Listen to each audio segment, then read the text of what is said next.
दोस्तों, फिरका अहले हदीस ने मुसलमानों को धोखा देने के लिए एक और चाल चली। इस बार इमाम अहमद बिन हंबल रहमतुल्लाह अलैह का सहारा लेने की कोशिश की और ये बताया कि इमाम अहमद बिन हंबल अल्लाह को सिर्फ अर्श के ऊपर मानते थे। आइए उनकी दलील सुनते हैं।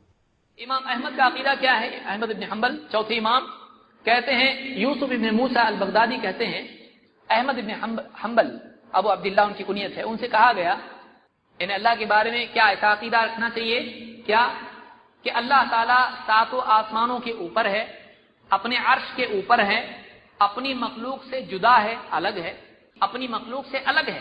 ये भी जुमला याद रखिए, मैं आगे आ रहा हूं उसके। और उसकी कुदरत और उसका इल्म हर जगह है। क्या यह अकीदा सही है? क्या यह अकीदा रखना चाहिए? क़ाल नअम। इमाम अहमद क्या कह रहे हैं?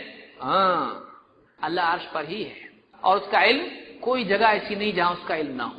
इसको इमाम अल्लाह लिखाई ने अपनी किताब शर्ह उसूल एतिकाद अहले सुन्नत वल जमात, अहले सुन्नत वल जमात का अकीदा क्या है, वो किताब है पूरी, उसमें रिवायत ही रिवायत है, तकरीबन 5 जिल्दों में वो किताब है, अकीदे पे है वो किताब, देखना है कोई देख सकता है उसको। तो दोस्तों, देखा आपने, फिरका अहले हदीस ने अपनी दलील जिस किताब से पेश की, उस किताब को लिखने वाले इमाम अल लिकाई हैं, जिनका इंतकाल 418 हिजरी यानी 418 में हुआ। इस किताब में इमाम लिकाई लिखते हैं कि यूसुफ इब्ने मूसा फरमाते हैं कि इमाम अहमद बिन हंबल रहमतुल्लाह अलैह से पूछा गया अल्लाह के बारे में।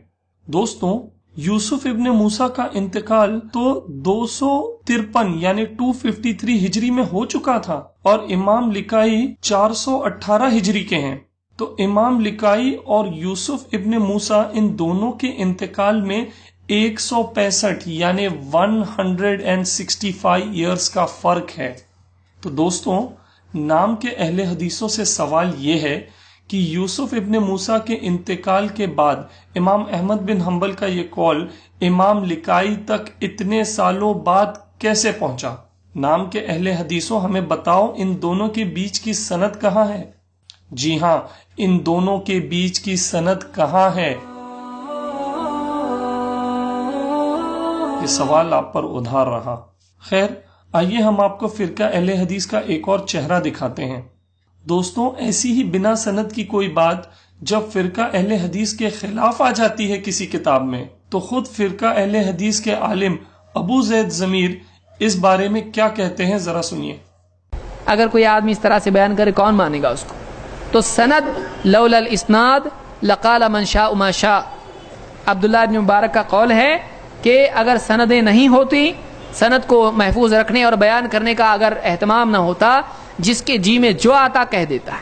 हर चीज़ दीन बना सकते हैं, बगैर सनद के कुछ भी बोल दिया, कोई भी आदमी बोल सकता है।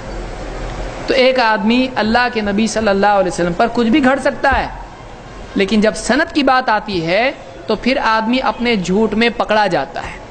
तो ये जो रिवायत है, इसकी सनद ही नहीं है, ये कंजुल उम्माल में बगैर सनद के मौजूद है। लिहाजा इससे दलील पकड़ना ये ऐसे आदमी की पीठ पर सवार होना है जिसकी टांगे नहीं है। मुझको लेके चल, अरे मैं खुद नहीं जा सकता, तेरे को कैसा लेके जाऊं? तो ये दलील ही नहीं बन सकती है, इसकी सनद ही नहीं है। देखा दोस्तों, अपने खिलाफ आई बिना सनद की बात का किस तरह से मजाक बनाया अबू ज़ैद ज़मीर ने, और मतलब पड़ा तो खुद अपने सारे उसूल भूलकर बिना सनद की बात को अकीदे में दलील बनाकर पेश कर दिया और अपनी अंधी अवाम, अपनी अंधी ऑडियंस को आसानी से बेवकूफ बना लिया। अफसोस होता है जब फिरका अहले हदीस का नाम ले लेकर इस तरह बेचारे मुसलमानों को तहकीक के नाम पर बेवकूफ बनाते हैं। ये जवाब तो काफी था एक समझदार ईमान वाले के लिए कि वो फिरका अहले हदीस से तौबा कर लेता। लेकिन दोस्तों, हम आपको एक और बात बताते चलें। अफसोस इस बात पर कि उम्मत को कुरान और हदीस पर जमा करने का दावा करने वाला ये अहले हदीस फिरका खुद इस बात पर जमा नहीं हो पा रहा कि आखिर दलील में पेश की हुई किताब शरह एतिकाद उसूल अहले सुन्ना का लिखने वाला कौन है। फिरका अहले हदीस के अबू ज़ैद ज़मीर तो कहते हैं कि ये किताब इमाम लिकाई की है, जबकि उन्हीं के आलिम जुबैर अली ज़ई कहते हैं कि ये किताब इमाम लिकाई से साबित ही नहीं है। حوالہ مشہور واقعات کی حقیقت، پیج نمبر 45۔ اب اہل حدیث فرقے کے ماننے والوں، ہمیں یہ بتاؤ کہ تمہارے فرقے کا کون سا عالم سچ بول رہا ہے اور کون جھوٹ۔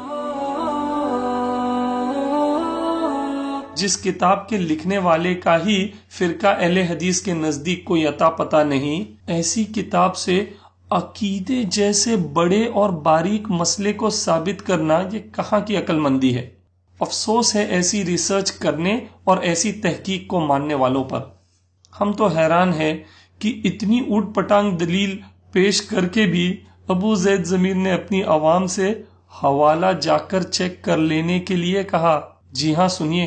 وہ کتاب ہے پوری، اس میں روایت ہی روایت ہے، تقریباً 5 جلدوں میں وہ کتاب ہے عقیدے پہ ہے۔ وہ کتاب دیکھنا ہے کوئی دیکھ سکتا اس کو، ہے وہ کتاب دیکھنا ہے کوئی دیکھ سکتا اس کو، ہے وہ کتاب دیکھنا ہے کوئی دیکھ سکتا اس کو۔ شاید وہ جانتے تھے کہ سامنے بیٹھے ہوئے لوگ اندھے ہیں، ورنہ دھوکے سے بھری ایسی دلیل کوئی پیش کرتے ہوئے بھی ڈرے۔